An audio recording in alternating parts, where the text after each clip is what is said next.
Ok. Então, nós vamos, nesta aula e na próxima, né, nós vamos estudar a equação da difusão. Né? Então, como o título da nota diz, né, conservação de massa e equações da difusão. Na realidade, nós vamos ver equações da difusão, porque nós vamos ver uma equação básica e depois algumas variações dela. E essa equação, né, básica, na realidade, ela expressa o princípio de conservação da massa. Né? Para referência dessas aulas, tem essas notas que eu vou encaminhar aos alunos. Né? Ela usa como referência um livro, né, de um autor chamado Arya, a referência está lá no final da nota. Né? Então, essa nota, na realidade, é um resumo, né? Tenta resumir os pontos principais, porque lá no livro ele faz uma descrição bem detalhada dessa equação básica, com mais detalhes do que está aqui, e de outras variações dela. Né? Então, como o nosso tempo é mais restrito, né? E também nos propósitos da disciplina, não é tão importante que a gente estude com todos esses detalhes, né? Eu preparei essa nota que é um resumo, mas é suficientemente profunda a abordagem que eu uso aqui para a gente entender, né, a origem dessa equação, como a gente obtém ela, né, e principalmente várias hipóteses simplificadoras que nós utilizamos. Né. Essa equação básica que muitos modelos numéricos utilizam, né, não nessa forma, mas são variações a partir da equação básica, e uma delas um desses modelos é o AER-mod. Né? Então isso é o que a gente chama, o que é utilizado é a solução analítica dessa equação. Né? Então, o AER-mod usa a solução analítica básica. No capítulo 19 da nossa referência lá do livro do Stuhl, nós vamos ver já a solução dessa equação. Né? Existe na página 700, na página 731 do livro, tem uma introdução rápida ao processo de solução, mas não faz uma descrição generalizada do processo e depois apresenta a solução. Nós vamos aqui ver passo a passo os pontos principais dessa dedução da equação e principalmente as hipóteses, né, simplificadoras que utilizamos. Então, a solução analítica dessa equação é usada como base em vários modelos de dispersão. E a gente pode também, ao invés de buscar uma solução analítica, utilizar uma solução numérica. Então, o modelo chamado de modelar, que foi desenvolvido lá no Lema, né, no laboratório Lema aqui da UFPR, eu que participei do projeto e fui eu que escrevi, né, discretizei as equações, né, e defini a estrutura do modelo e escrevi o código. Né, para a solução, aí é uma solução numérica da equação que tem vantagens e desvantagens em relação à solução analítica. Em uma outra aula nós vamos falar sobre isso. Então, a equação da difusão, ela pode também ser utilizada na solução numérica. Né? Então, eu acho que é importante que os alunos conheçam um pouquinho mais, com um pouquinho mais de profundidade, como a gente chega, e principalmente na hora em que é obtida a solução analítica, a definição de determinados parâmetros, e a gente vai ver aí, que é o parâmetro sigma, que é o desvio padrão da pluma, né, em termos de ele está associado à dimensão da pluma, né, então nós vamos ver que é interessante que a gente conheça um pouco mais sobre do processo para obter essa equação e a solução analítica, né. Então vamos seguir aqui a nota. Então é a conservação de massa e equações da difusão, né. Então a equação da difusão baseia-se na aplicação do princípio de conservação da massa, como eu citei anteriormente, em um volume de controle elementar, né. Então nós vamos considerar uma equação da difusão instantânea para a concentração de uma espécie química qualquer que esteja sendo lançada na atmosfera, com flutuabilidade neutra, né? Então as condições, o que está falando aqui, a substância, né, essa espécie química, a substância, ela não tem flutuabilidade em relação à atmosfera, né? Ou seja, o poluente, se ele tivesse, por exemplo, mais quente que o ar atmosférico, ele tenderia a subir, mas não é. Então não está mais quente nem está mais frio, está com a mesma densidade do ar atmosférico onde está cada partícula, né? Não reativo, ou seja, não estão consideradas aqui reações químicas, né?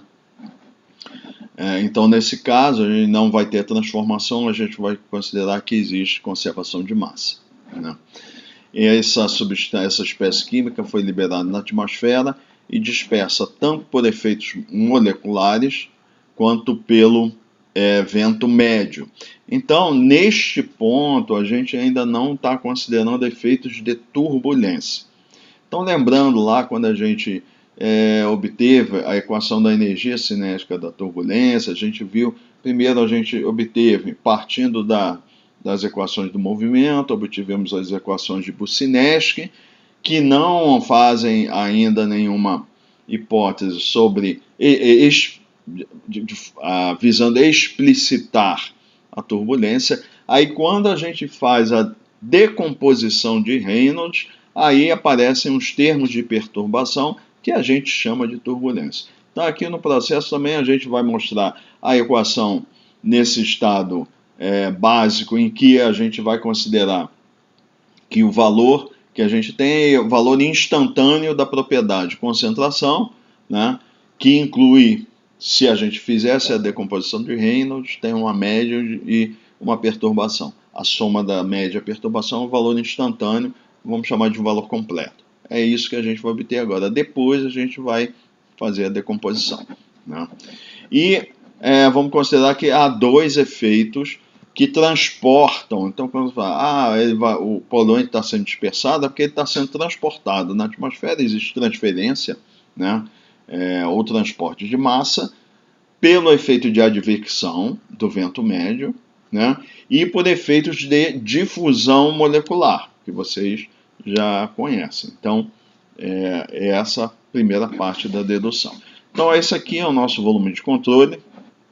Nós vamos definir aqui, são três eixos ortogonais, eixo X, eixo Y e eixo Z. Está aqui o nosso volume de controle elementar. A dimensão dele nessa direção é ΔX, aqui é ΔY, aqui é ΔZ, né? Essas faces aqui, então essa face definida por ΔZ e ΔY é 1 dos dois lados. A face 2 é definida aqui por ΔZ e ΔX, então essa é a face 2 e do outro lado do volume de controle paralela a ela, transversal direção Y, e a face 3 é essa normal em direção Z, definida aqui por ΔY, ΔZ, na parte superior e inferior do volume de controle. Esse é o ponto central aqui do volume de controle, é uma posição XYZ de referência, né? Então, em relação a esse ponto central, daqui até essa face 1 é ΔX sobre 2, ΔX sobre 2, daqui para a face 2, ΔY sobre 2, ΔY sobre 2, e em relação ao ponto central, a distância até a face superior é ΔZ sobre 2, e do ponto central para a face inferior, ΔZ sobre 2 a distância. Então, o volume de controle elementar é esse que nós mostramos. Os pares de faces 1, 1, 2, 2, 3, 3 são normais às direções x, y e z, respectivamente, como a gente já falou. O ponto x, y, z está localizado no centro do volume de controle. Então, vamos considerar a conservação de massa de uma espécie química no volume de controle elementar. O volume do volume de controle elementar é ΔX, ΔY, ΔZ, com dimensões infinitesimais, ΔX, ΔY, ΔZ, centrado no ponto x, y e z. A massa, né, da substância química no volume de controle, ela vai ser o quê?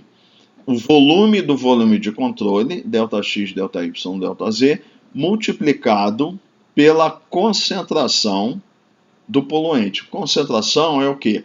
É a massa do poluente dividido por volume. Então, se eu pego massa dividido por volume e multiplico por volume, eu obtenho massa, né? Então, a massa é C ΔX, ΔY, ΔZ, ou a concentração, eu posso também trabalhar com essa equação. Inicialmente a gente vai trabalhar com a massa e depois vai focar a concentração, né? Então seria a concentração por unidade de volume e a massa, né? Então a concentração C no volume de controle, na ausência de fontes e sumidouros, pode mudar apenas pelos seguintes mecanismos, né? Então eu tenho volume de controle, tenho uma certa concentração dentro do volume de controle, né? E o que a gente quer é uma equação que a gente possa expressar como está variando ao longo do tempo. Primeiro, a advecção ou transporte da espécie química por unidade de tempo de ou para o volume de controle devido ao movimento médio do ar. Então, está supondo aqui o seguinte: está aqui o volume de controle, vamos pegar só a direção x, por exemplo, pode ter aqui o movimento do ar, a componente de velocidade, então, u, do vento, e está trazendo o poluente, por exemplo, para dentro dessa face e retirando dessa face. Então, isso é o transporte pelo vento médio. Analogamente, a gente ia ter componente V fazendo esse transporte normal a essas faces 2, que é a direção Y, e a componente W do vento fazendo transporte na direção vertical. Então pode ter entrada e saída de poluente. Considerando então o balanço do fluxo em cada par de faces, a advecção total ou transporte no volume de controle vai ser o seguinte. Então, o que a gente vai analisar agora é o quanto está olhando cada face, o quanto está entrando de poluente numa face e saindo na outra. Tá? Então, vocês já viram em outras disciplinas algumas deduções de equações em volume de controle, né, fazendo balanço de propriedades parecidos com essa.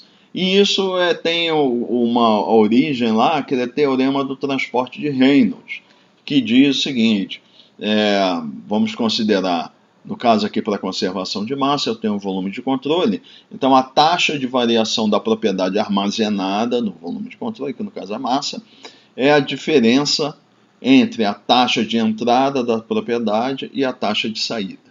Tá? Então, o que a gente vai fazer, por exemplo, vamos pegar aqui a face na direção transversal de direção X, que é essa face 1, e a área aqui é definida por ΔZ, ΔY. Né? Então, se eu quiser saber a taxa de entrada ou saída de uma propriedade aqui, né, eu vou ter o quê?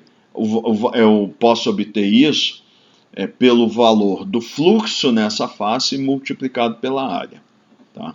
Fluxo de uma propriedade o quê? É a propriedade por unidade de área por unidade de tempo.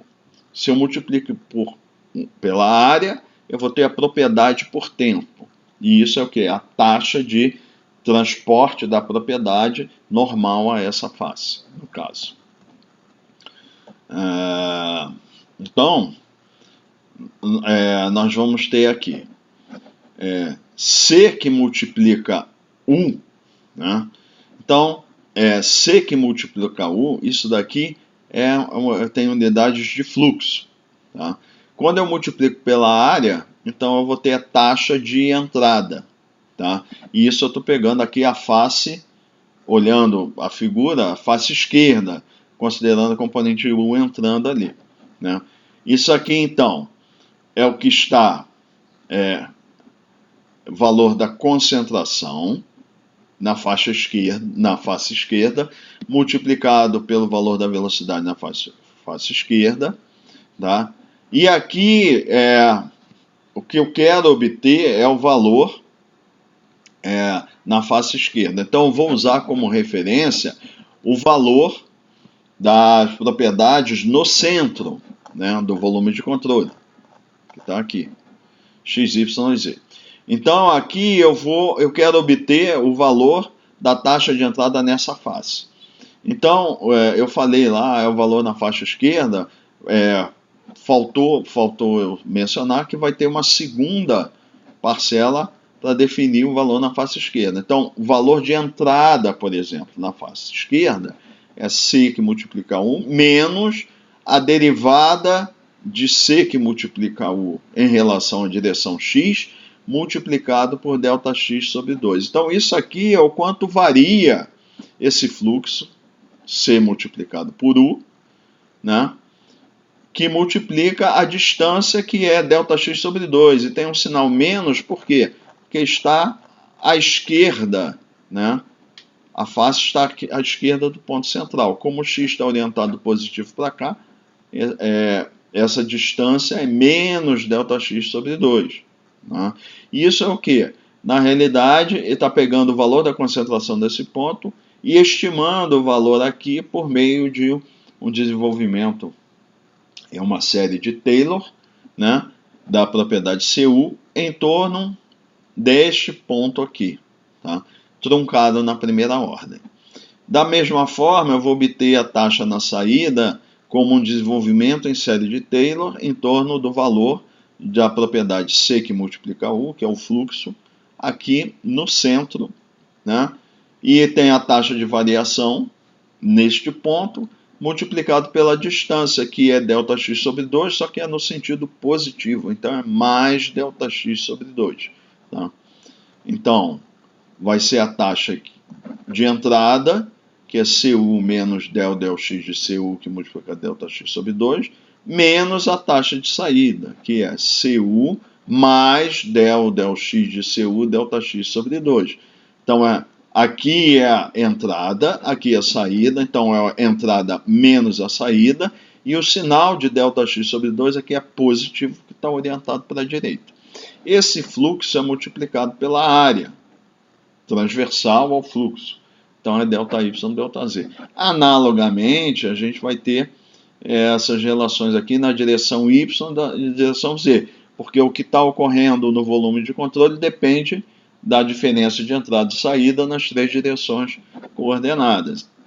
Então, na direção Y seria C que multiplica a componente V da velocidade, menos ΔY de CV ΔY sobre 2, isso aqui é o fluxo de entrada, né? Menos C que multiplica V, mais ΔY de CV ΔY sobre 2, né? Esse é o fluxo de saída, então, por exemplo, está entrando aqui e saindo lá, né? Aqui a direção é negativa em relação a Y, então é menos ΔY sobre 2 e mais ΔY sobre 2, né? No desenvolvimento de Taylor. Isso aqui multiplicado pela área ΔX, ΔZ. Né? Então, essa área ΔX, ΔZ, aí eu vou ter a taxa de entrada de massa e taxa de saída. Lógico que a componente de velocidade U e V, ela pode ser positiva ou negativa, mas nessa expressão ela já vai sair o resultado correto. Tá? independe do sinal a validade dessa expressão. E na direção z eu vou ter c que multiplica W, né, que é a componente vertical da velocidade, menos del z de cw ΔZ sobre 2. Então eu estou vendo aqui o fluxo de massa na parte inferior do volume de controle, né, menos c que multiplica W mais del z de cw que multiplica ΔZ sobre 2, que é o fluxo na saída, na parte superior, né, multiplicado pela área ΔX, ΔY, que é a área transversal à direção z, ΔX, ΔY.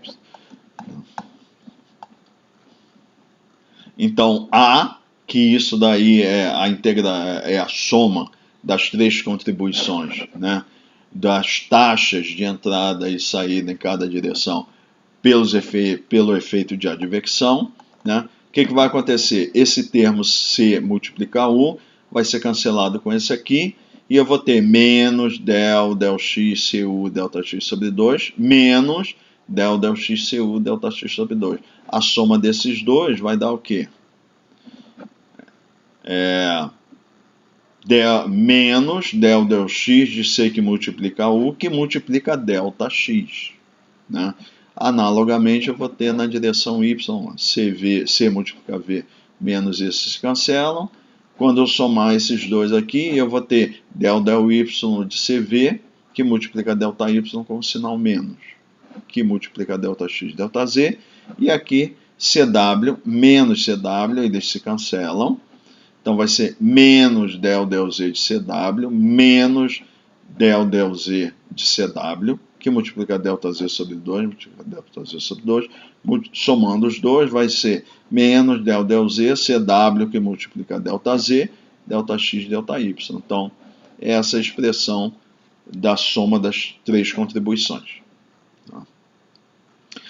Lembrando que o fluxo de entrada de massa em uma face I, por exemplo, vai ser isso aqui. Então, aqui é análise por unidades. C, que multiplica U, C, o que é concentração? Massa por volume, quilograma por metro cúbico. U é velocidade, metro por segundo, né? Cancelando o M com esse M3 aqui, eu vou ter M ao quadrado, então quilograma por metro quadrado segundo. Então, é massa por unidade de área, unidade de tempo. Isso é fluxo. Quando eu multiplico pela área, então eu recupero a expressão de taxa de entrada de massa, que é quilograma por segundo, né? E a taxa de entrada de massa na mesma face será, então, C que multiplica U, que multiplica ΔY, ΔZ, que é a área. Quilograma, metro quadrado por segundo, vezes metro quadrado, quilograma por segundo. Então, essa taxa de entrada da propriedade, no caso, massa. Essa é a contribuição, então, que eu vou ter dos efeitos de transporte pelo vento, né, que é a advecção, né? E o outro efeito que temos que considerar é o efeito da difusão da massa da espécie por unidade de tempo devido à agitação molecular, que é o que? O efeito de difusão molecular. Então, o fato das moléculas estarem em estado de agitação lá na microescala faz com que a propriedade ela se propague no fluido, que é o fluido atmosférico, né? Então, tem esse efeito de transporte no volume de controle. Então, vamos imaginar aqui, só para efeito de materialização, vamos dizer assim, que eu tivesse aqui, nessa face 1, eu tivesse aqui uma porção de ar, que ela está em um estado de agitação e tem uma certa quantidade de poluente nela. Vamos imaginar que não tem vento, que o ar está parado, né?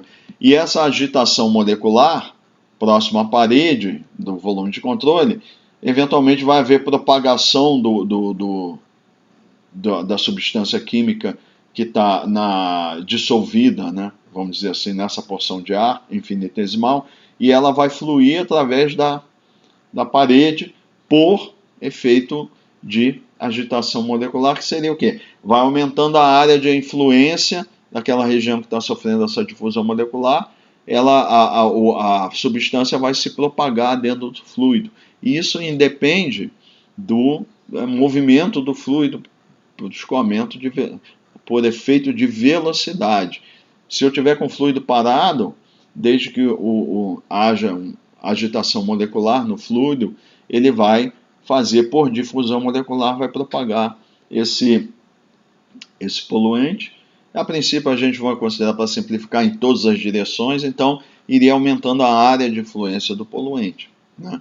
Esse é o processo de difusão molecular que a gente está falando aqui. Tá? Então, novamente, considerando cada par de faces opostas do elemento, então eu vou ter em cada parede do volume de controle, eu vou considerar o que entra e o que sai, né? A difusão total da massa do elemento vai ser dada por essa expressão aqui. Então, difusão molecular vai ser menos del F de x del x mais del F de y del y mais del F de z del z, que multiplica delta x, delta y, delta z. Aqui a gente simplificou, por quê? Porque a gente já viu aqui, ó, o que a gente viu? C multiplica U, C multiplica V, C multiplica W, isso é o quê? É fluxo, tá? Então isso aqui, entre esses colchetes aqui, né, eu tenho o quê? São as derivadas dos fluxos na direção x, y e z, respectivamente, multiplicado pelo volume de controle, com um sinal menos na frente. A gente vai chamar genericamente de fluxo molecular na direção x, y e z. Vamos fazer analogamente, então, já que isso é fluxo também, vamos pegar a derivada, né, na direção x, y e z, respectivamente, somar, põe o sinal menos, multiplica pelo volume do volume de controle. A gente poderia ter feito no passo a passo cada uma daquelas faces, aí a gente pegar o valor no centro, pegar fazer a expansão de série de Taylor. Isso é só um atalho, né? Para a gente não ter que refazer a álgebra, porque o resultado vai ser análogo, só que agora a gente está chamando, ao invés de uma concentração multiplicada pela velocidade, a gente está chamando genericamente de fluxo molecular na direção x, y e z. Também esse fluxo pode ser representado por um vetor com 3 componentes, né? Em direção x, y e z. Então, Fx, por exemplo, é o fluxo devido à difusão molecular, e esse fluxo, a gente está chamando simbolicamente de Fx, ele pode ser representado ou expresso pela lei de Fick, né? A lei de Fick é uma lei empírica, né, que diz que o fluxo, né, de uma propriedade em um fluido vai ser igual a menos que multiplica D, onde D é o coeficiente de difusão molecular da espécie química, no caso, que multiplica a derivada da concentração em relação a x.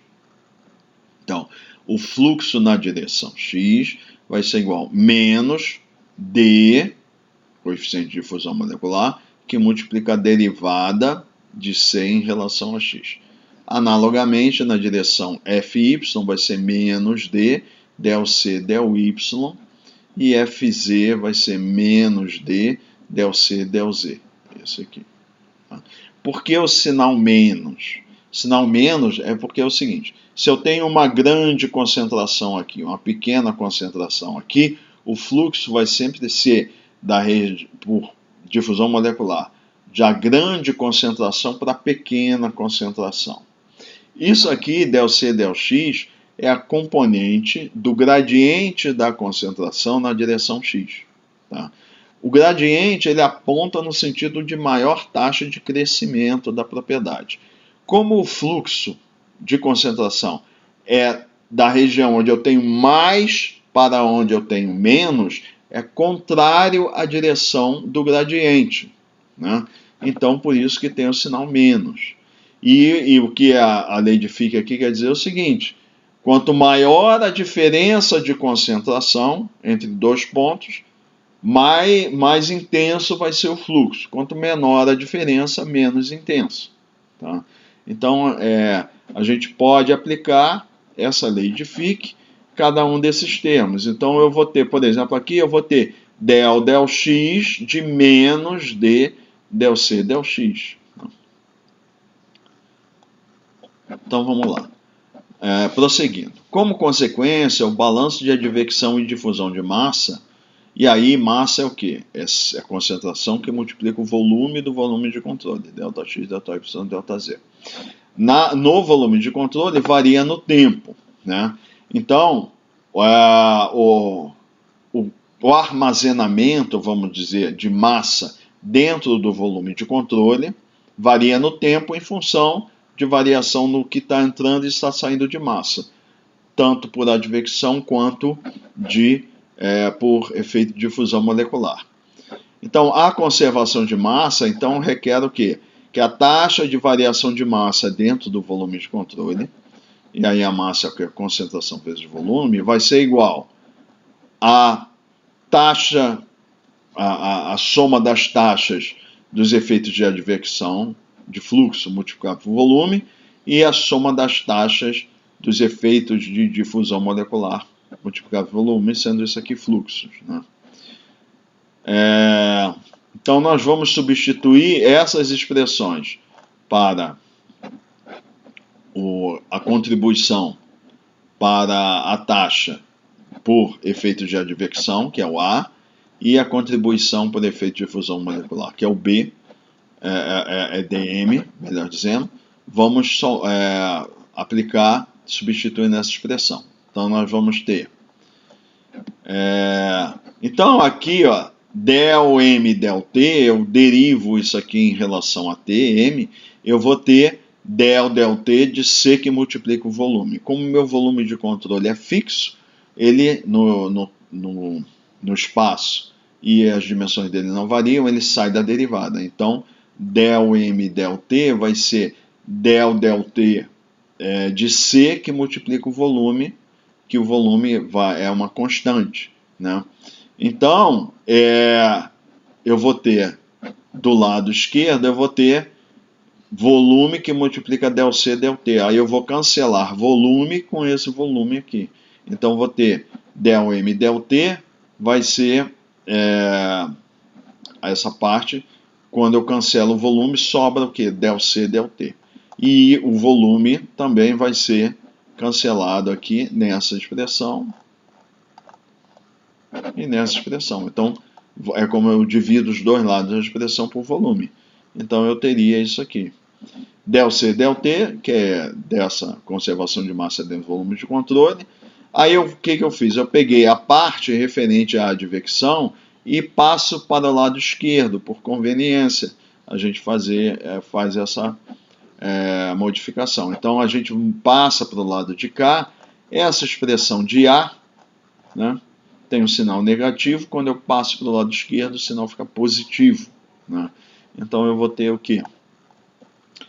Del C dt mais del x de C multiplica U, mais del y de C vezes V, mais del z de C vezes W, igual menos del x de fx, mais del y de fy, mais del z de fz.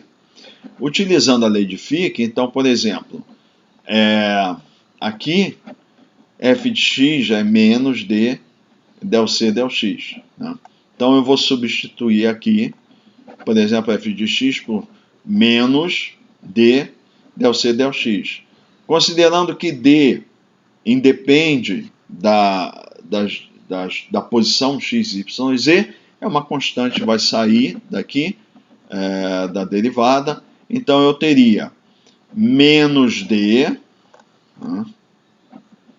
Então eu teria del x de menos d del C del x, d sai da derivada, então vou ter menos d que multiplica del 2c del x2.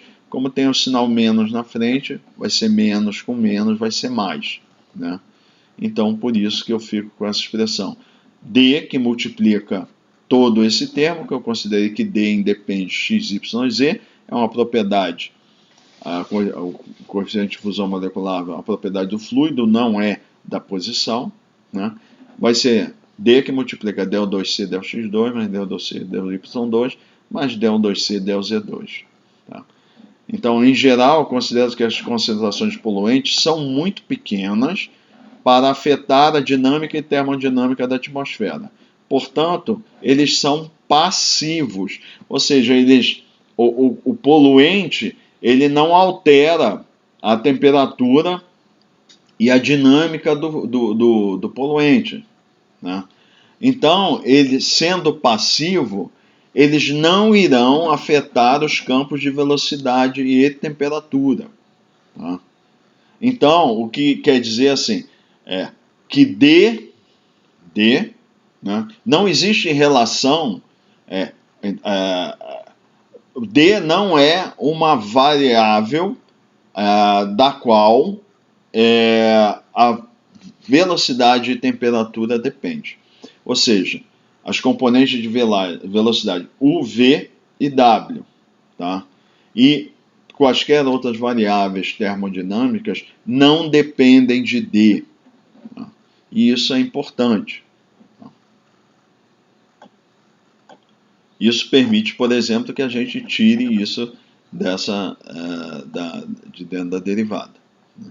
Considerando agora que é válida a hipótese de escoamento incompressível na camada limite atmosférica, nós vimos isso lá na dedução da equação da energia cinética da turbulência, a equação da continuidade pode ser expressa dessa forma: del dx mais del v dy mais del w dz é igual a zero. Então, é assim, a divergência do campo de velocidade é igual a zero. Tá? Logo, esse termo, ó, del x de C vezes U, isso seria o quê? C du del x mais U del C del x. Esse daqui seria o quê? C del V del y mais V del C del y, mais C del Z del W mais W del C del Z. Se a gente pegar os termos que estão C que multiplica as derivadas de velocidade, seria C que multiplica del U del x mais del V del y mais del W del Z. Como essa expressão aqui é zero, então se é C que multiplica zero, então a gente elimina esse termo. O que que sobra? Sobra esse termo aqui, U del C del x mais V del C del y mais W del U del Z. E aqui, né, como não tem dependência das componentes de velocidade em relação à concentração, a gente pode fazer essa separação sem problema. Tá? Logo, a equação da difusão será a seguinte: substituindo então essa parte da difusão, ou melhor dizendo, dessa parte aqui da advecção, eu vou ter isso aqui: del C del T mais U del C del X mais V del C del Y mais W del C dz, que é a parte advectiva, vai ser igual a D que multiplica del 2C del X2 mais del 2C del Y2 mais del 2C del Z2. Aí nós vamos colocar aqui dois termos, R e S. Esses termos R e S, eles são termos de taxa de alteração da concentração devido à presença de reações químicas, por exemplo. Então, assim, a gente obteve a equação desconsiderando a existência de reações químicas. Tá? É isso que está aqui. Mas vamos supor que eu tivesse reações químicas que estivessem retirando poluente ou colocando poluente dentro do volume de controle. Então, de forma simbólica, a gente coloca as reações aqui, né?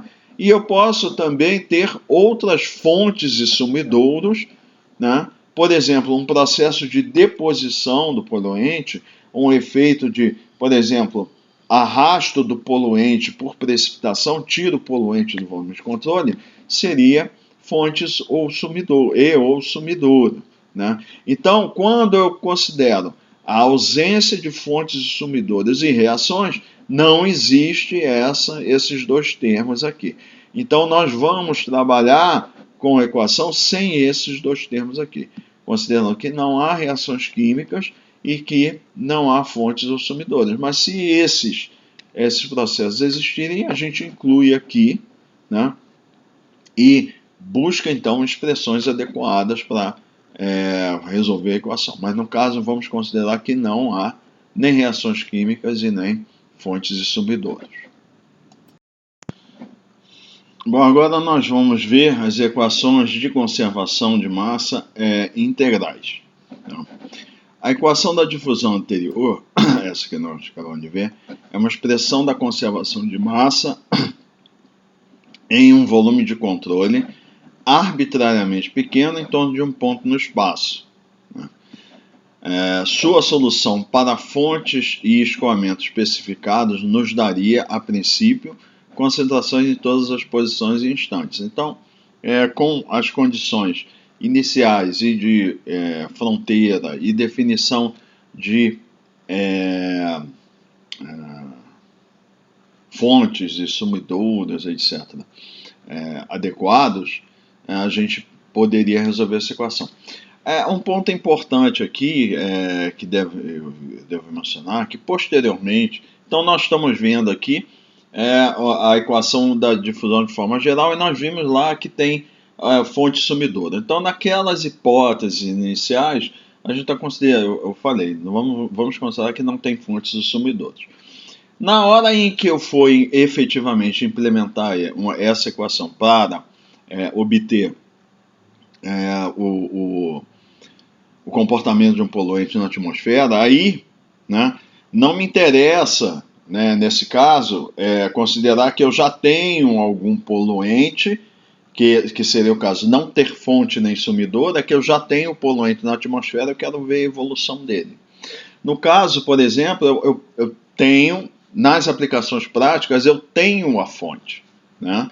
Por exemplo, uma chaminé. A chaminé é uma fonte que a gente chama de fonte fixa, né? E é uma fonte contínua, porque ela emite continuamente. Aí, nesse caso da aplicação, aí a gente já está vendo um estágio mais adiante, né? Esse termo S, que é o termo fonte, aí a gente vai colocar lá a taxa de emissão daquela, vamos expressar a taxa de emissão daquela fonte, que no caso seria aquela chaminé, né? Então, o que nós estamos vendo aqui é toda a parte teórica para a gente obter a equação. Agora, na aplicação prática, então, assim, originalmente não tinha reações químicas, eventualmente poderá ter uma fonte. Aí é o que vai interessar para a gente numa aplicação prática. Aí a gente vai lá, coloca naquele termo S, a gente vai colocar uma fonte, que no caso pode ser uma chaminé, né? Então, aí, né, a gente vai aplicar a equação para ter a evolução da concentração em vários pontos, considerando que tem uma certa fonte, que vai ser a nossa forçante. Então, está do lado direito da equação, esse termo S, então ele é uma forçante. Então, a gente vai colocar aqui o quanto está emitindo uma determinada fonte, né? Mas nós vamos trabalhar inicialmente para a solução só com essa parte aqui, sem considerar fonte sumidora, né?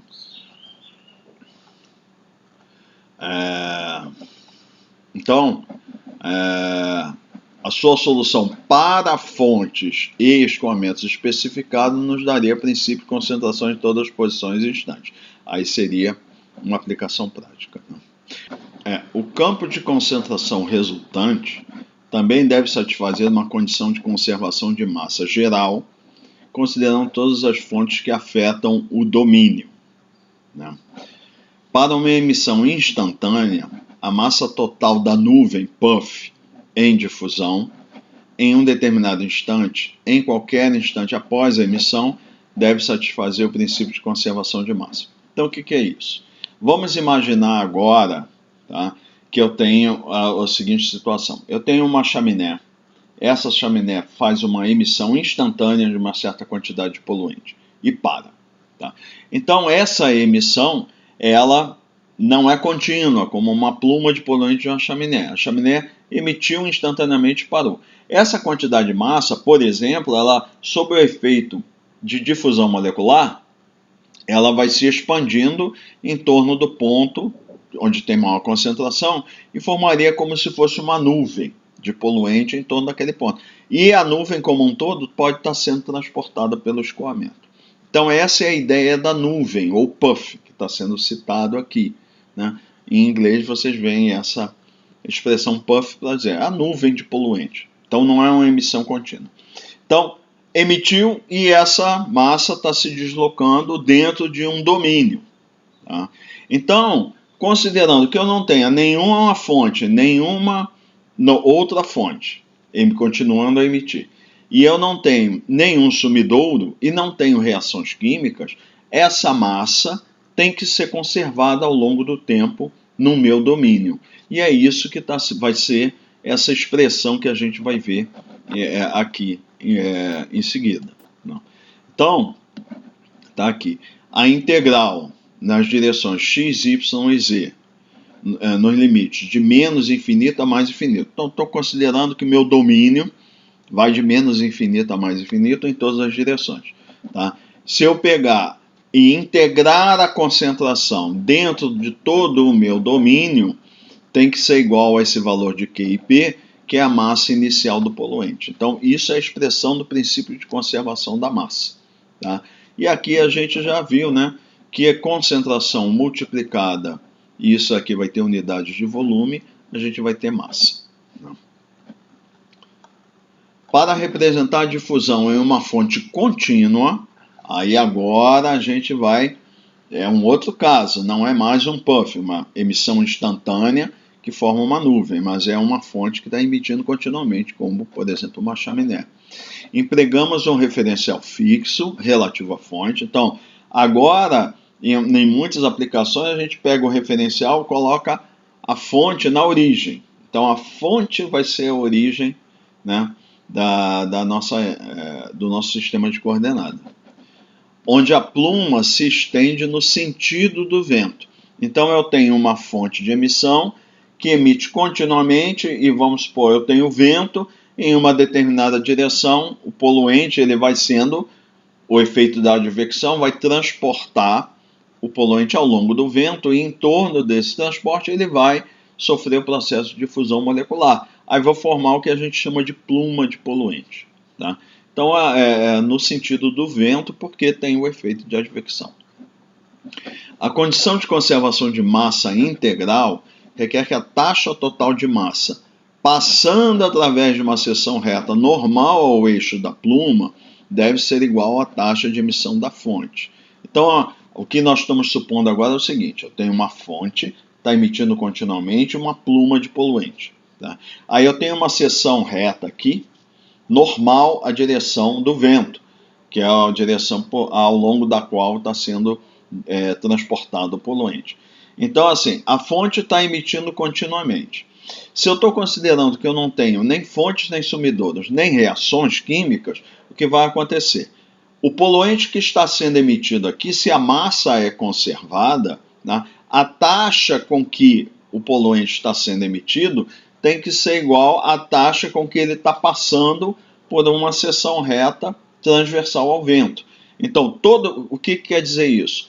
Na unidade de tempo, todo o poluente está sendo emitido, ele tem que passar aqui a massa, a mesma quantidade de massa que está sendo emitida lá na unidade de tempo tem que passar pela seção reta. Só que agora não é mais, a gente considera que essa fonte é pontual, e aqui na seção reta ela vai ter uma área finita, né, mensurável de interceptação da pluma com essa área. Então, ao longo dessa área, a taxa de passagem de massa tem que ser a mesma da massa que está saindo da fonte. Não pode ter, então, acúmulo de massa, nem ela desaparecer. Se ela está sendo emitida aqui, para ser conservada, a mesma taxa que está sendo emitida tem que passar pela seção reta transversal à direção do vento. Então, eu vou colocar dessa forma aqui. Ó. Aí a direção, eu estou dizendo que a direção X é a direção do vento. Então, eu estou colocando isso, é uma hipótese que a gente usa muitas vezes, para simplificar, a gente coloca o eixo X na direção do vento. E isso facilita, por quê? Porque nesse caso a gente fica sem a componente Y do vento. Isso já facilita o nosso trabalho. Né? É só alinhar o eixo X na direção do vento e a gente já elimina a componente V do vento. Né? Então a gente só teria, né? E a gente está considerando aqui que o movimento ele é horizontal, está desprezando o efeito de movimentos verticais aqui. Então só tem componente U de deslocamento da massa de fluido. Né? Então, C que multiplicar U é o fluxo, multiplicado pela área normal, a direção U, as direções normais vai ser o DY e DZ. Então, U é a velocidade do vento, ela está normal a essa área dYdz. Então, C vezes U a gente já viu que é fluxo, multiplicado por uma área, isso daqui vai dar uma taxa, né? Taxa de transferência, de passagem ou transporte de massa. E está integrada aqui entre menos infinito e mais infinito nas direções dYdz. Então, essa área é infinita, né? As dimensões y e z são infinitas, então pega todo o meu domínio, né? Isso daqui é o efeito de transporte por advecção, e aqui é o efeito de difusão. Lembrando, lá na equação que a gente viu anteriormente, o termo de difusão estava do lado direito com sinal positivo, né? Agora nós passamos ele para o lado esquerdo e ele está com sinal negativo, tá? E isso aqui vai ser a expressão da lei de Fick, né? Então eu vou ter aqui um fluxo que multiplica uma área também e vou ter a taxa de transferência. Então vai ser de menos infinito a mais infinito, né? De D que multiplica ΔC ΔX, e aí no caso a gente está considerando só o efeito na direção X, tá? De difusão molecular. Multiplicado pela área vai ser igual a QCP, onde QCP é a taxa de emissão de massa da fonte. Então, diferente da anterior, aqui o Q e P era a massa inicial, porque eu não tenho uma emissão contínua, eu tenho emite e para, então tem uma certa quantidade de massa já definida. Aqui não, a massa está sendo emitida continuamente. Então, para ver a conservação de massa, né, dois efeitos podem contribuir para transporte de massa por essa área que a gente chamou de dYdz, normal ao vento. O efeito de advecção e o efeito de difusão molecular, que são expressos aqui. Então, a taxa de emissão tem que ser igual à taxa de transporte por desses dois processos, né? No caso, consideramos que o eixo X está orientado no sentido do escoamento médio U, e a gente usa muito essa hipótese, né? O segundo termo em 4, né, esse termo aqui, representa a taxa de escoamento de massa, quilograma por segundo, devido à difusão molecular, que frequentemente é desprezada em comparação com o termo de advecção. O que acontece?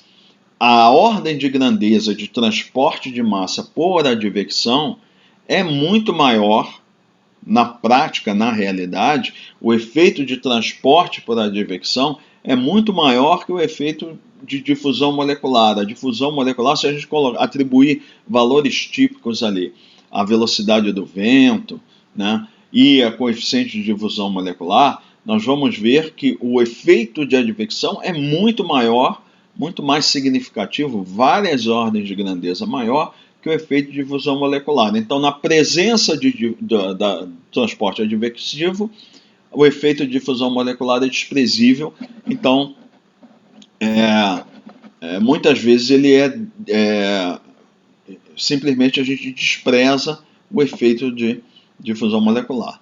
Logo, a equação de continuidade de massa integral aproximada, na qual se despreza a difusão, então nós estamos desprezando esse termo aqui, nós vamos ter isso aqui.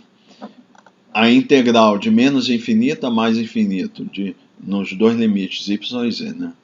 Cu dYdz vai ser QCP. Então, desprezamos o efeito da difusão molecular. Note-se que 4 e 5 não são válidas em condições de vento calmo ou quase calmo, nas quais a dispersão do poluente pode não ocorrer na forma de uma pluma estendida em uma certa direção. E isso é um problema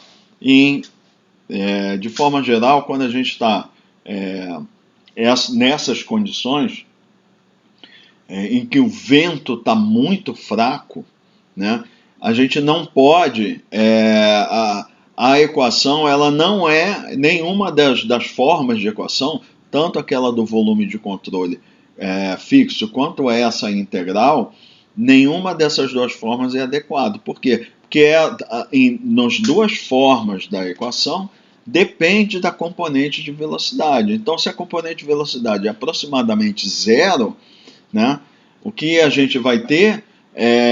A gente vai ter dificuldade de expressar esse efeito de advecção. Aí, no caso, seria só o efeito da difusão molecular. Só que nós vamos ver mais para frente que existe o efeito da turbulência, que é mais importante também que a difusão molecular, e aí a gente vai expressar a turbulência. Só que a turbulência, para expressar a turbulência, depende da velocidade do vento. E se a velocidade do vento é muito baixa, a gente tem dificuldade de expressar o processo turbulento. Nós vimos lá na equação da energia cinética da turbulência que aparece, né, o termo de velocidade média e as perturbações de velocidade. E aí esse é um grande problema que se enfrenta na prática, né? Quando o vento está calmo, quando a gente diz, né, zero, velocidade do vento zero ou próxima de zero, os resultados que a gente obtém não são bons. Por quê? Porque é difícil a gente expressar esses efeitos de transporte por advecção e por turbulência, porque no final a difusão molecular ela vai ser desprezada tanto na presença da turbulência quanto na presença dos efeitos de advecção. Então, se eu tenho a velocidade do vento quase zero, eu não tenho na realidade uma pluma estendida, né? O que eu vou ter é mais uma nuvem, né? Aí seria o efeito da difusão, só que ele é muito pequeno e na realidade a turbulência de forma geral é mais importante, aí é difícil de expressar também. Agora nós vamos falar do princípio da superposição.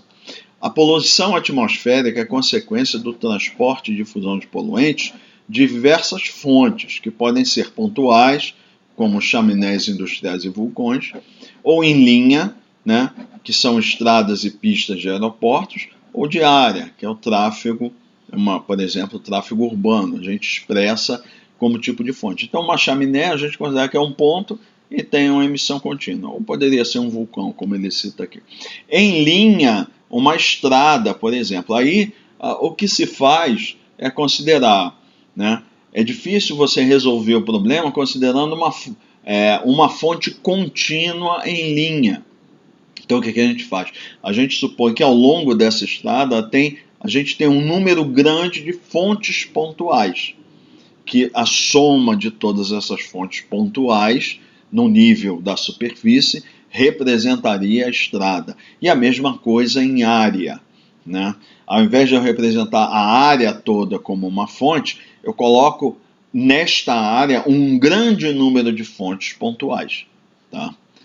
Uma hipótese básica frequentemente empregada em modelagem de qualidade do ar e dispersão é que os campos de concentrações de múltiplas fontes são aditivos, chamado princípio da superposição, que é isso que a maneira que eu falei aqui que a gente utiliza na prática, né?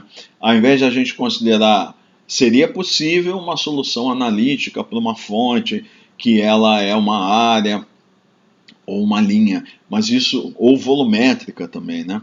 E isso torna o problema ainda mais difícil, né? Então o que a gente faz? Supõe que a gente tem um grande número, por exemplo, na fonte de linha, um monte de fontes pontuais, e aí a gente vai considerar o efeito de cada uma dessas fontes pontuais e somar todos os efeitos, considerando que o efeito da soma de todas as fontes corresponde ao efeito de aproximadamente de uma fonte de linha. Isso é o chamado princípio da superposição.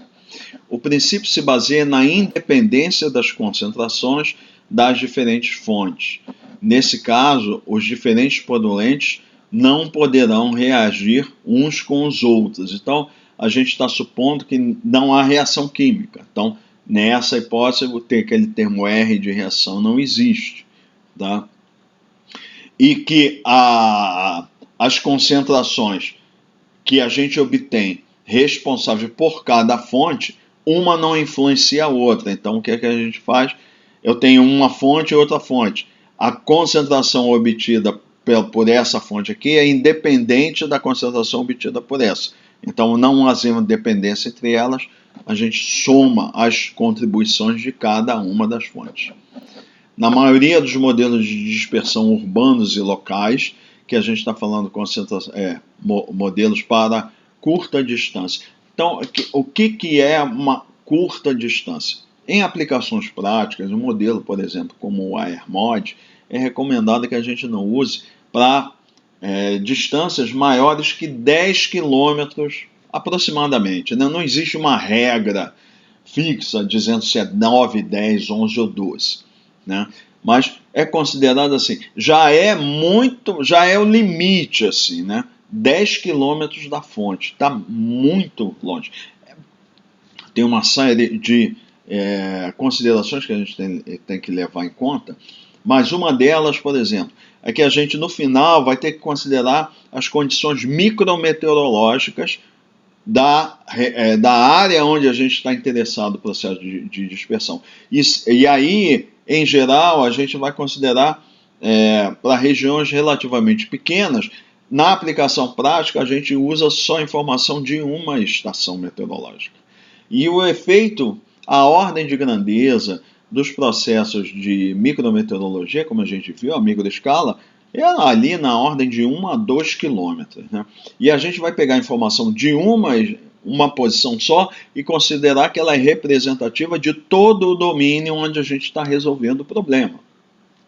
Então, se você colocar uma região, um domínio que é muito grande, o que vai acontecer, essa informação que você está considerando que é representativa não será, porque os processos de microescala, eles variam nessa ordem de grandeza, de 1 a 2 quilômetros. Você pega uma área de 50 quilômetros, uma região de 50 quilômetros em torno da fonte, e diz que a posição de referência é representativo de uma região em que, por exemplo, circular, que o diâmetro é de 100 quilômetros, né, ou raio de 50, não corresponde à realidade, né, porque a gente sabe que a microescala representa distâncias de 1 a 2 quilômetros. Então, em aplicações práticas, vai até cerca de 10 quilômetros, é razoável, por exemplo, aplicar um modelo AirMod.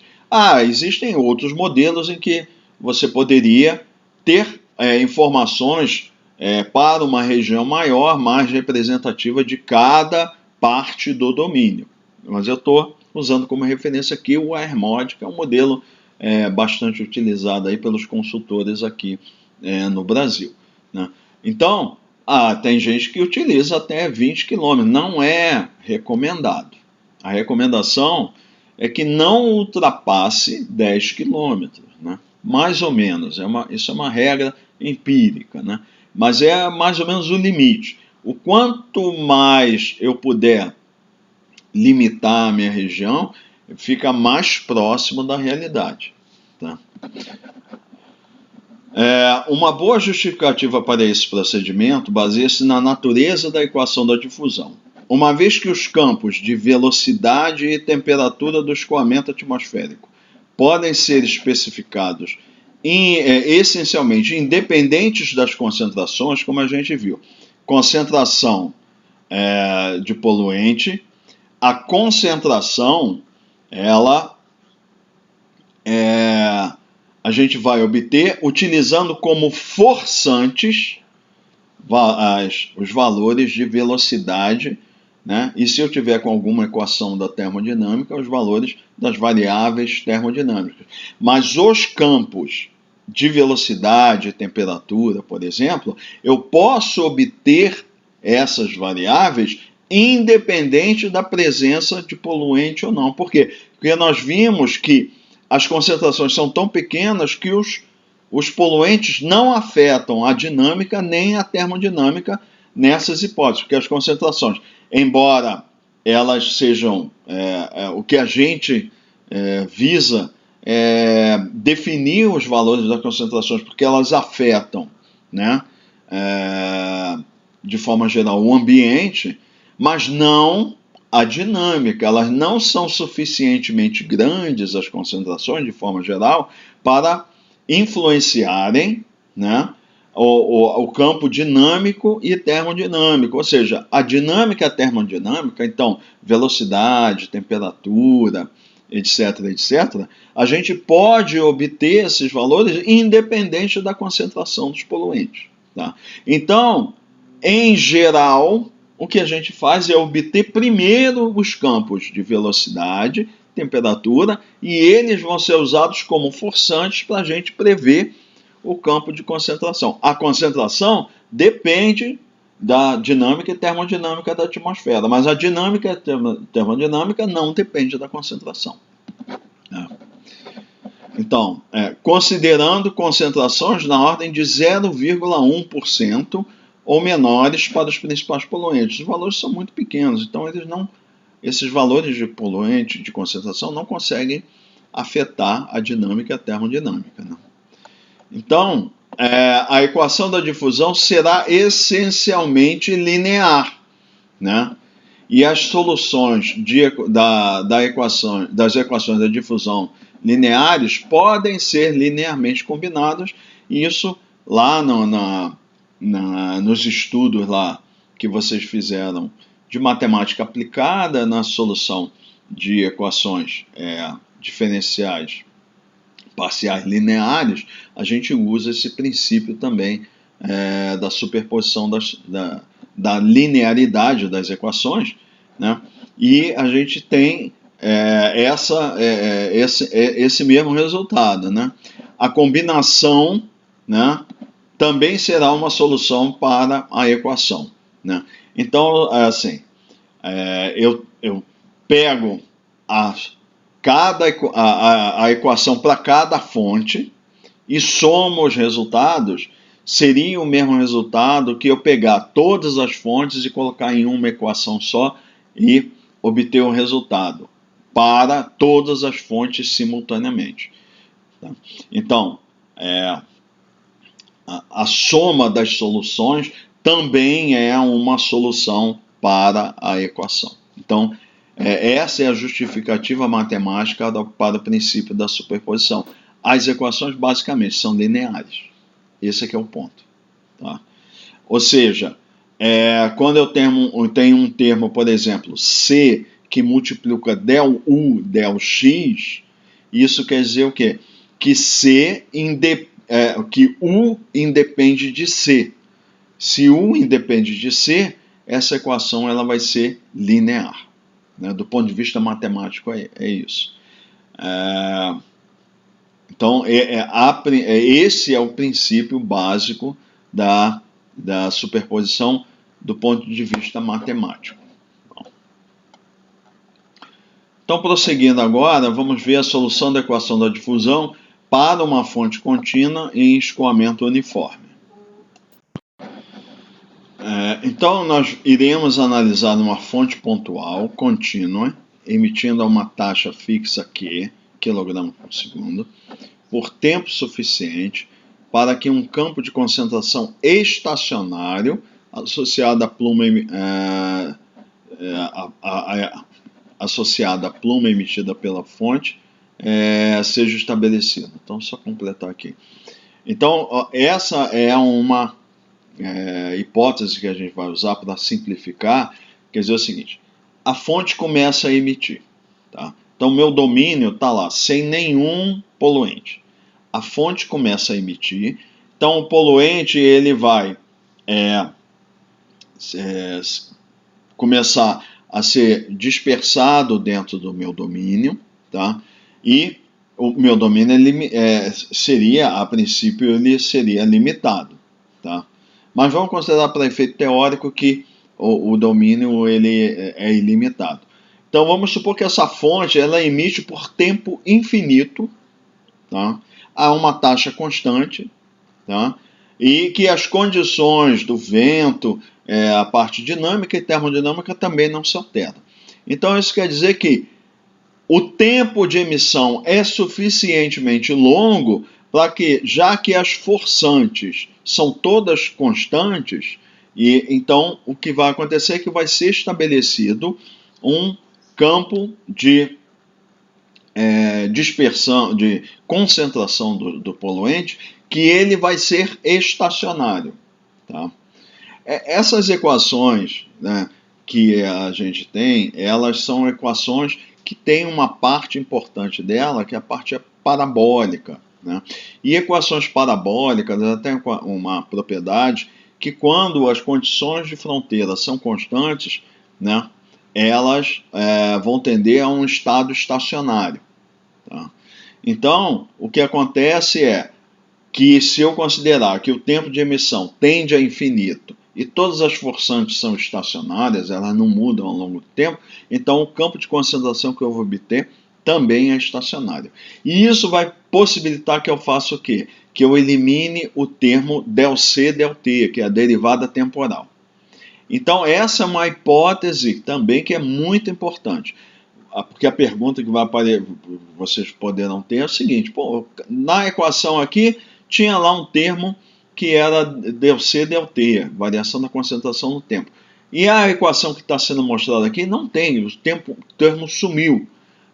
Ele é baseado nessa hipótese. A gente considera que a emissão é por tempo suficiente, tendendo a infinito, todas as forçantes são constantes, então a tendência é que vai se estabelecer um estado estacionário de distribuição do poluente ao longo do meu domínio.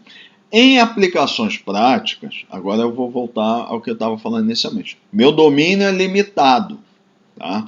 Então, por exemplo, eu tenho uma fonte de emissão que vai, eu estou emitindo poluente a partir dele, e em algum lugar eu vou ter uma fronteira que esse poluente vai sair lá, então eu vou considerar que nas fronteiras, né, as condições elas são estacionárias já, todas as forçantes. Então, depois que o poluente atingir ali a minha fronteira, então ele está emitindo a uma taxa constante, o vento é constante, toda a parte termodinâmica é constante, essas condições de fronteira, elas estando constantes também, eu vou, ao longo do tempo, se o tempo é suficientemente longo, eu vou ter um estado estacionário. Então a minha equação, ela não vai ter mais o termo da derivada temporal, e eu só vou ter derivadas espaciais. Então a minha equação não será mais prognóstica,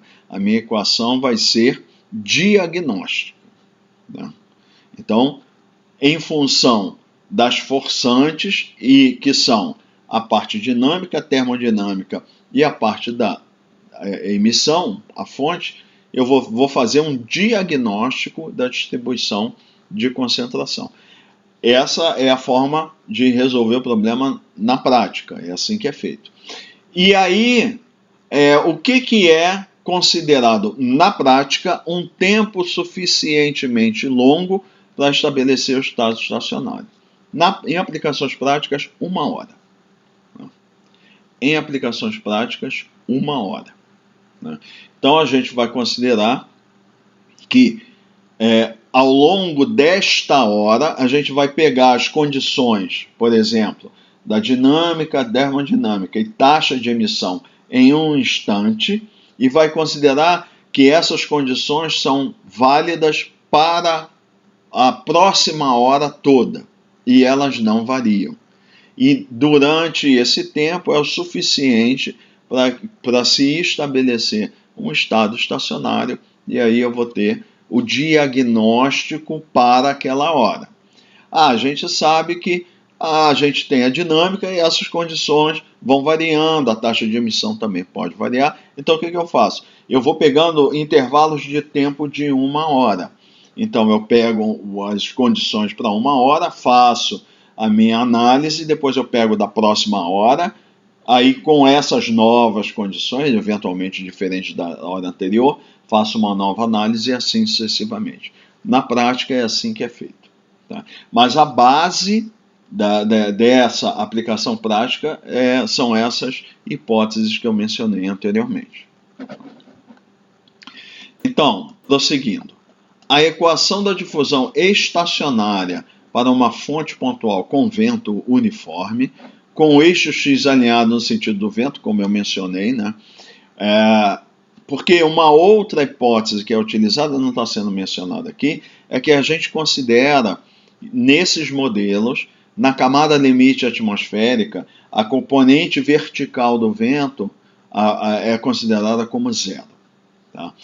A média, componente média, o W seria o W médio, o W barra, é zero. o que eu vou ter posteriormente, a gente vai ver, a gente só vai ter perturbações na direção vertical, W', mas a gente considera que a velocidade média é zero. Nós ainda não estamos falando de média e perturbação. Então, seria dizer aqui, o W é igual a zero.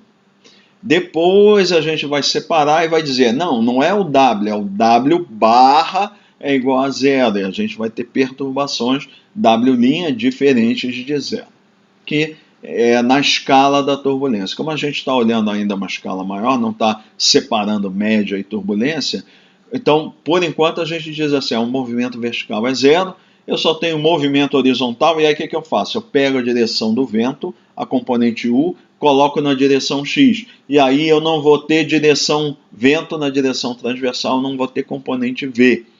Também, quando a gente separar V vai ser igual V barra mais V', fizer a decomposição de Reynolds, aí a gente vai dizer, não, o V barra é igual a zero, mas eu vou ter perturbações no campo de velocidade transversal, que eu vou chamar de V'.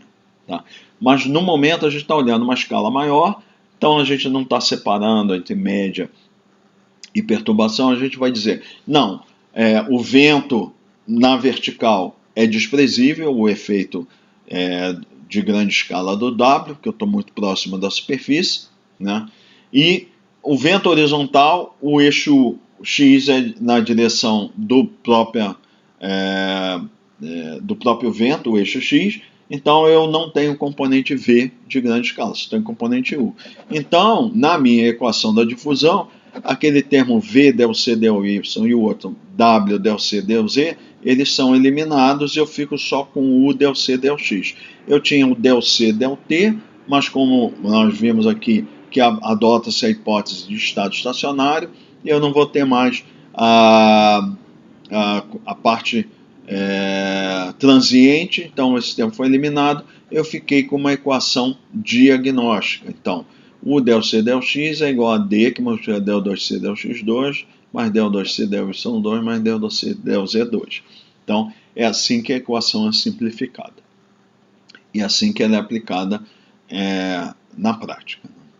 As condições de contorno apropriadas nesta abordagem que a gente está vendo aqui, é que a concentração tende a zero para direções x, y, z tendendo a mais ou menos infinito. Ou seja, vamos supor que eu coloco a minha fonte em um determinado ponto, ela está emitindo, e nas direções x, y e z muito afastadas dessa minha fonte, então o poluente não chega. Tá? Então, assim, eu falei que quando a gente aplica na prática, a gente coloca lá um limite no domínio, né, que pode ir a 10 km. Então, não é... a princípio não seria algo tendendo a infinito, né? Então, eu teria que ter uma concentração lá na fronteira, etc, etc. Mas a gente não está agora... adotando essa hipótese da prática, a gente está vendo a parte teórica. Então, do ponto de vista teórico, é isso que a gente está fazendo. O domínio é suficientemente grande para que o poluente nunca chegue na fronteira. Esse é o ponto. Emitir o tempo suficiente e nas fronteiras o poluente não chegou. Então, a concentração vai ser zero à medida que eu me afasto suficientemente, tendendo a infinito da fonte. Às vezes pode parecer um pouco contraditório o que a gente vai obter teoricamente e o que a gente faz na prática, né? Mas, infelizmente, a gente tem que adotar esse procedimento, né, de violar um pouco as condições teóricas para poder conseguir resolver o problema. Né? Então, por exemplo, 1 hora não é tempo tendendo a infinito, é um limite finito relativamente curto, mas é assim que a gente consegue resolver o problema na prática. E nós vamos ver posteriormente, né, que as condições de fronteira que a gente utiliza, na realidade, para resolver o problema, pelo menos do ponto de vista da solução prática, tanto analítica quanto numérica, a gente não vai colocar que a concentração tende a zero, quando x, y, z tende a infinito, mais ou menos infinito. Nós vamos considerar, na realidade, condições de contorno apenas na direção vertical, porque a gente vai simplificar mais ainda a equação para resolver o problema, e a gente vai dizer que não há fluxo na base e no topo do domínio. Tá? Aí a gente vai ter outra solução. Tá? Mas para essa parte da análise que a gente está fazendo aqui, vamos adotar essas condições de fronteira. Tá?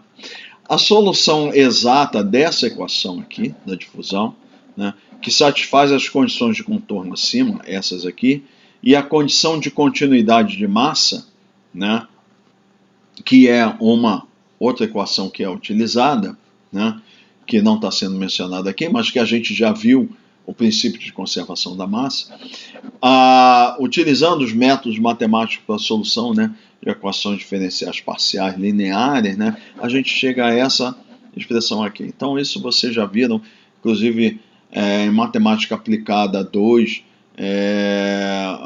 tem alguns professores, eles dão esse problema especificamente de solução da equação da difusão. A solução é essa aqui, ó. Tá?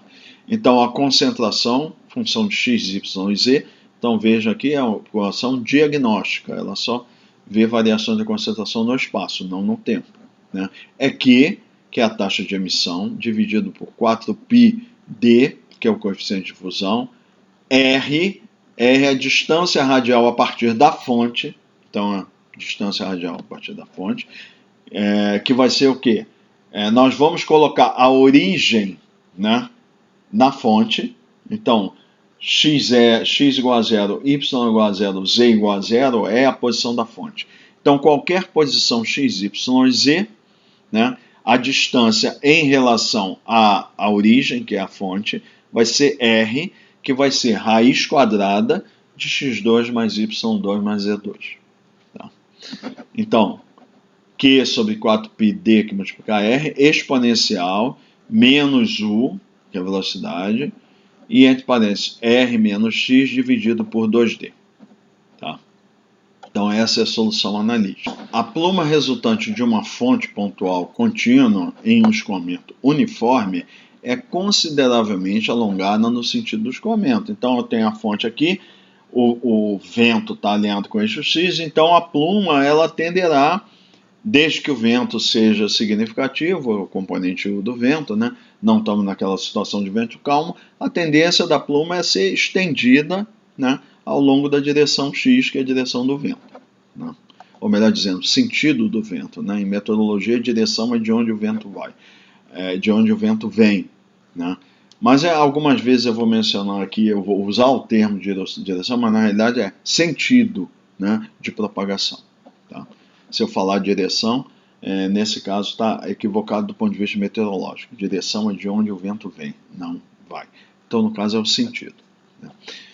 Exceto na vizinhança imediata da fonte e em condições de vento muito fraco, a pluma resultante pode ser considerada como estreita, ou seja, muito perto da fonte, né, e tem o início da dispersão. Então, quando eu estou muito perto da fonte, comparando a distância horizontal que a pluma vai ter com a largura dela, a vertical, elas são comparáveis. Mas quando eu estou suficientemente afastado da fonte, o que vai acontecer? A pluma é longa comparada com a espessura, que em geral vai ser fina. Né?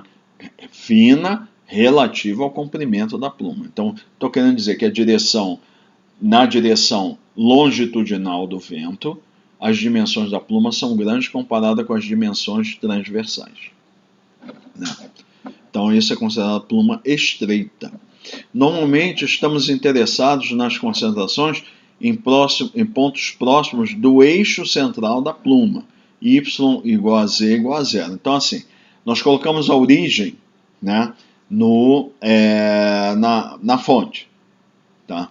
X igual a zero, z igual a zero, y igual a zero, z igual a zero. Aí, variando o x, mas ficando na mesma altura da fonte, então eu vou ter que y igual a z igual a zero. Tá? E, em geral, nós estamos interessados nas concentrações na região mais próxima da linha de centro, porque é onde a gente vai ter as maiores concentrações. Tá? Então, muito afastado da linha de centro não nos interessa, que em geral a concentração vai ser muito pequena, tendendo a zero.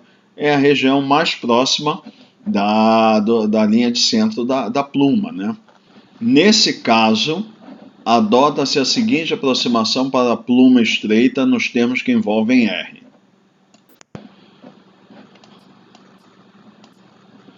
R, então, é a distância de qualquer ponto em relação à fonte, x2 mais y2 mais z2 elevado a meio, será aproximado por x, que multiplica 1 mais y2 mais z2 sobre 2x2, nas condições em que y2 mais z2 é muito menor que x ao quadrado. Isso quer dizer o quê? X ao quadrado, então eu tenho a fonte, um ponto qualquer. Tá?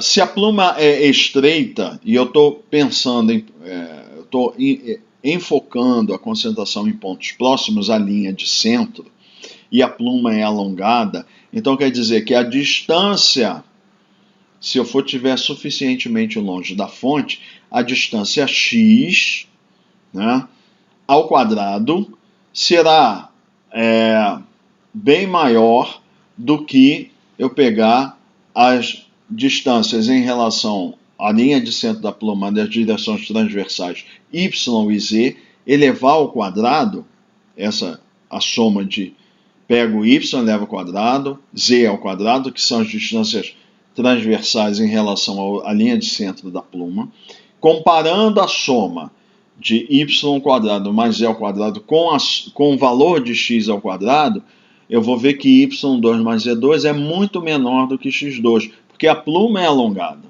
Então, eu estou olhando pontos próximos à linha de centro da pluma, a distância em relação à linha de centro é pequena. Né? Então, na expressão de R, né, eu tenho x2 mais y2 mais z2. Isso aqui é o quadrado da distância em relação à linha de centro, seguindo a velocidade, o eixo da direção x, que é para onde está apontado a componente u da velocidade, e y2 mais z2 são distâncias transversais ao vento, ao quadrado. Estou dizendo que transversal ao vento, essa distância é pequena comparado com a distância em relação à fonte. Tá? E essa é uma hipótese que é baseada nessa suposição que a pluma é alongada, que a região que me interessa de concentração de poluente significativa é próxima à linha de centro. Tá? Então, y2 mais z2 vai ser muito menor do que x2. Então, como é que a gente obtém essa expressão? Eu não tenho a parte analítica aqui, mas eu vou só mencionar aqui como é que a gente faz. A gente reescreve essa expressão aqui em termos de a soma de... São dois termos, né? Um primeiro termo que vai ser representativo da distância da fonte em relação do ponto em relação à fonte na direção x, e outro que vai ser só da parte transversal. E a gente reescreve essa expressão, faz uma transformação algébrica, que vai ser o valor de x, né, a parte referente à distância x, tá, multiplicada por dois termos, que é a soma de dois termos. Um termo é o número 1 e o outro é a razão entre essa razão aqui, y2 mais z2 sobre x2. Aí nós fazemos uma expansão em série de Maclaurin dessa expressão aqui e usa a hipótese de que y2 mais z2 sendo muito menor do que x2, quer dizer que y2 mais z2 dividido por x2 é muito menor do que 1. Aí a gente simplifica os termos em que aparece o número 1 associado ao termo y2 mais z2 sobre x2. Considera que esse termo y2 mais z2 sobre x2 é muito pequeno em relação a 1, aí a gente despreza esses termos e simplifica essa expressão por esse desenvolvimento de série de Maclaurin truncado na primeira ordem, chegar a essa expressão aqui. Então essa de forma geral, a maneira que a gente obtém essa aproximação, né? Logo, em aproximações de baixa ordem, considerando essas hipóteses, eu vou ter, então assim, aproximação de baixa ordem. Aqui eu tenho aqui, ó, y2 mais z2 dividido por x2, e eu estou dizendo que isso aqui é muito menor do que 1, então eu vou desprezar esse termo na presença de 1. Então, R está sendo aproximado por isso aqui. Se eu desprezo todo esse termo, eu vou ter o quê? Que R é aproximadamente x, certo? E R menos x seria o quê? Então, se eu pegar R é igual a x, que multiplica 1 mais y2 z2 dividido por 2x2, eu pego, multiplico x, esses dois termos aqui por x. Então, vou ter R é igual a x mais y2 mais z2 dividido por 2x. Aí eu passo x para o lado esquerdo. R menos x vai ser aproximadamente o quê? y2 mais z2 dividido por 2x. Tá? Por que eu faço isso? Porque nessa expressão aqui, ó, eu tenho um termo em R e eu tenho um termo R menos x. E eu vou substituir R por essa aproximação nessa equação. Então, substituindo 7 e 6, né? Isso aqui. Ou seja, eu estou usando 6 e 7, que é a decorrência de 6. Né? Teremos essa solução que é chamada solução da pluma gaussiana.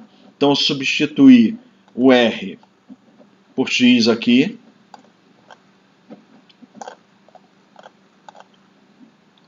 E aqui eu vou substituir R menos x por y2 mais z2 dividido por 2x. Aí eu, além de fazer essa substituição, eu vou utilizar um chamado parâmetro de difusão da pluma, que eu chamo de sigma. Eu defino sigma dessa forma aqui. É 2dx dividido por 1 elevado a meio. Isso é uma definição. Então, usando essa definição e substituindo na expressão em que eu troquei o termo de R pelas aproximações R e o R menos X, e substituindo por essa definição, eu tenho essa expressão aqui. C de x, y, z é Q, que dividido por 2πu sigma 2, exponencial de menos y2 mais z2, dividido por 2 sigma 2. Isso daqui é uma expressão de uma gaussiana. E ela depende aqui de y2 e z2. Então, ela está dizendo o seguinte, que em torno, né, do eixo central, a distribuição da concentração nas direções y e z, ela tem o formato de uma gaussiana. Tá? É isso que é essa expressão. Tá? Expressão de uma gaussiana. Lá na disciplina de dispersão de poluentes em rios, né, vocês têm uma equação da dispersão lá que tem uma expressão semelhante. Né? Quando você estuda dispersão de poluente em rio, então a gente tem uma expressão semelhante que é o poluente, quando ele é lançado no rio, ele tem uma concentração instantânea que depois ela vai se difundindo na forma de uma gaussiana. O parâmetro sigma é também o desvio padrão da distribuição da concentração na direção normal ao eixo da pluma. Então, a gente, lá no estudo lá da nossa referência do Stuhl, ele faz uma descrição, né, uma apresentação desse desvio padrão da pluma, né, bem detalhada a partir do cálculo de uma média, né, das concentrações multiplicadas pelas distâncias, né, é uma média ponderada, que seria a linha de centro da pluma, ele obtém a partir dessa média ponderada, né, distribuição de massa, e aí ele aplica a solução gaussiana em torno da linha de centro da pluma, e lá essa gaussiana, que ela fica posicionada, né, na vertical, na direção Z e na direção Y, vai ter uma distribuição que é ela forma uma gaussiana centrada na linha de centro da pluma, né? Então isso a gente vê com detalhe essa distribuição espacial lá por figuras, né? E esse sigma será o quê? O desvio padrão da concentração em torno da linha de centro da pluma, né? Então ela tem um valor máximo na linha de centro da pluma e ela decai de acordo com essa gaussiana à medida que eu me afasto da pluma, tanto na direção vertical quanto na direção horizontal. Transversais à pluma, né? Na vertical e na horizontal. Ele é diretamente proporcional à espessura da pluma.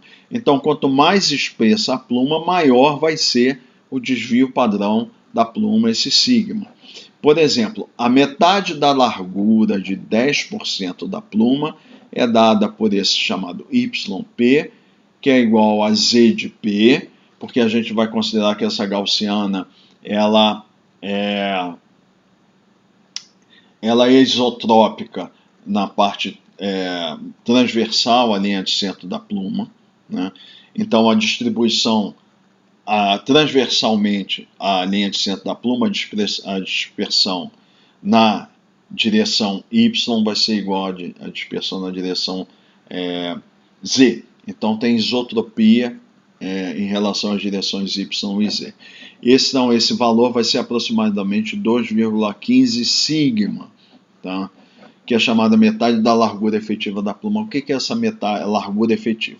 Eu pego a concentração na linha de centro, que é a maior, aí eu vou e vejo qual é a distância que eu tenho, onde a concentração é 10% da concentração na linha de centro, né? E como é uma gaussiana, ela é simétrica em relação à linha de centro. Então, eu vou ter um valor, por exemplo, na direção vertical, a concentração aqui, vou medindo os valores da concentração até chegar a 10%, tá?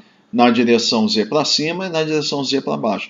Essa distância entre esses dois pontos, onde a concentração é 10% da linha de centro, eu chamo largura da pluma, né? Então, ou largura efetiva da pluma. Então, eu posso, como é uma gaussiana, eu posso expressar essa distância em termos de 2,15 sigma, sigma sendo o desvio padrão, né? E aí o que vai acontecer? Quanto mais espessa for a pluma, maior vai ser o sigma, então eu vou ter um maior valor da largura efetiva.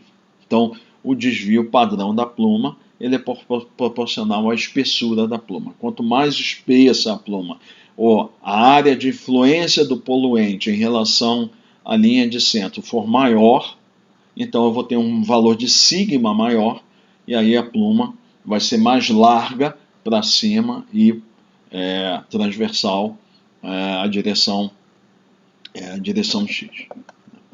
De acordo com 9, essa é a definição do sigma, né?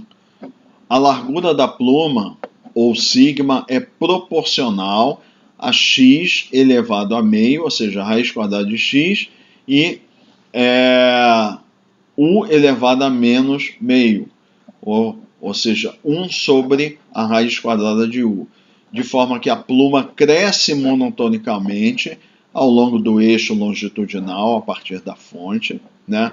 Então, a partir da fonte, x só aumenta, tá? Então, ela vai aumentar monotonicamente, tá? X só aumenta, né?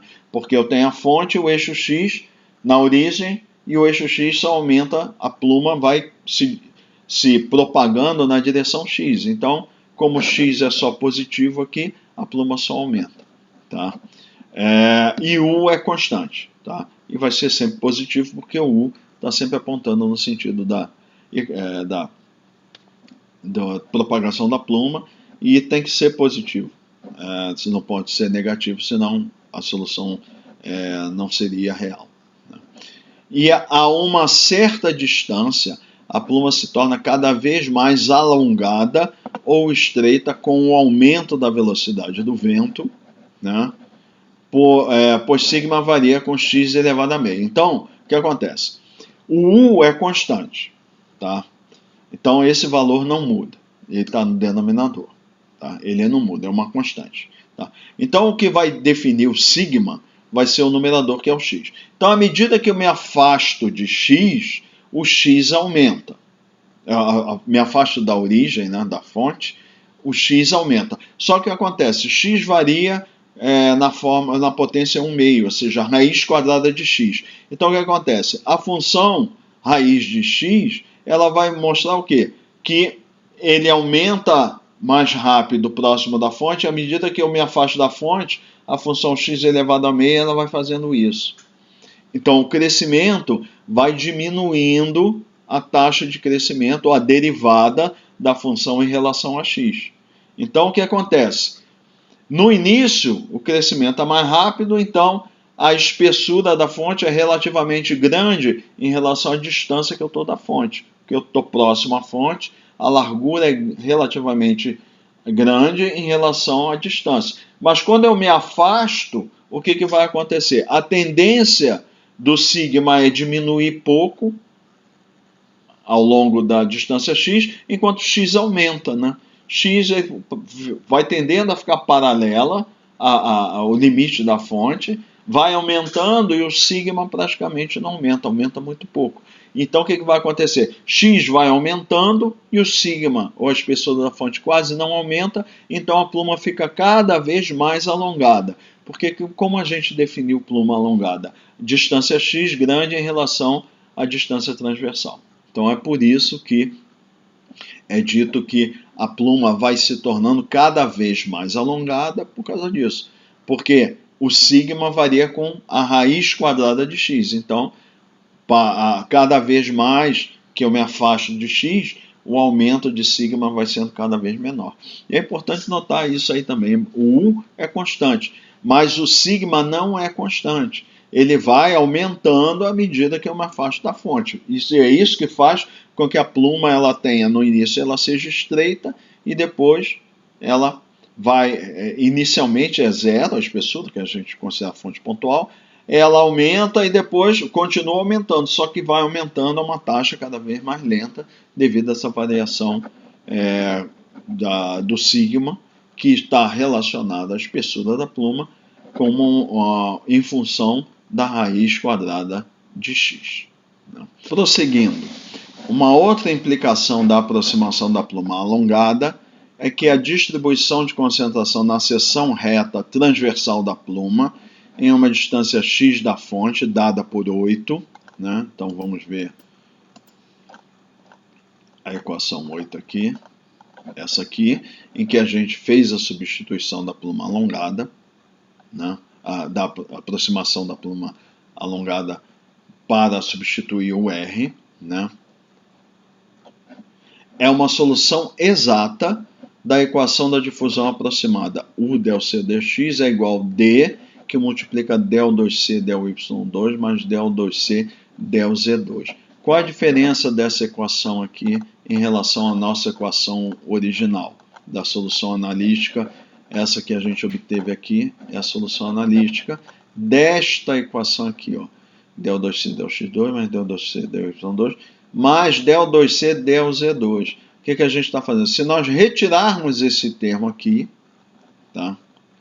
Que corresponde a D del 2C del z2, a gente obtém aquela equação lá.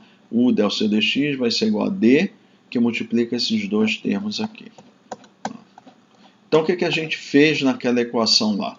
Nós retiramos o termo de difusão na direção x. O termo da difusão molecular na direção x.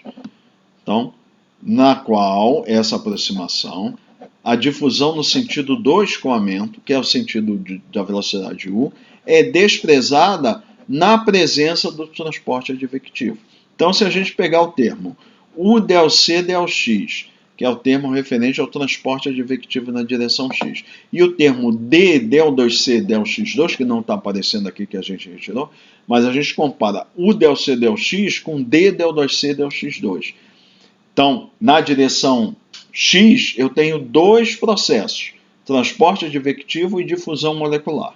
E aí eu digo, a difusão molecular é muito pequena comparada com o efeito advectivo. Então eu simplesmente tiro da equação. Fico com essa forma aqui. Se eu resolver, eu obtiver a equação analítica exata dessa equação, é essa aqui. Então, uma outra consequência da pluma alongada é considerar que o efeito de advecção, que alongou a pluma, ele é muito mais importante que a difusão molecular na própria direção X. Logo, a aproximação da pluma alongada é equivalente a se desprezar a difusão longitudinal, ou seja, na direção longitudinal só atuaria o efeito da advecção. Então eu obtenho a mesma solução que considerar a pluma alongada. A condição de validade da aproximação da pluma alongada é essa aqui, o x sobre d muito maior do que 1. O x é a parte advectiva, né? Que se eu pegar o d e passar para cá, multiplicar os dois lados da equação por d, eu vou ter que o x é muito maior do que d. E isso quer dizer o quê? Que o efeito da advecção, o x, é muito maior que o efeito molecular expresso por d. Ou que sigma sobre x é muito menor do que 1. O que é sigma? É o desvio padrão da pluma que está associado aqui, a largura da pluma, transversal à linha de centro. E x é o quê? É considerando pontos, a distância de pontos em relação à origem. Então, é suficientemente longe da origem, o que eu vou ter? Que a largura da pluma é pequena em relação ao comprimento. Né?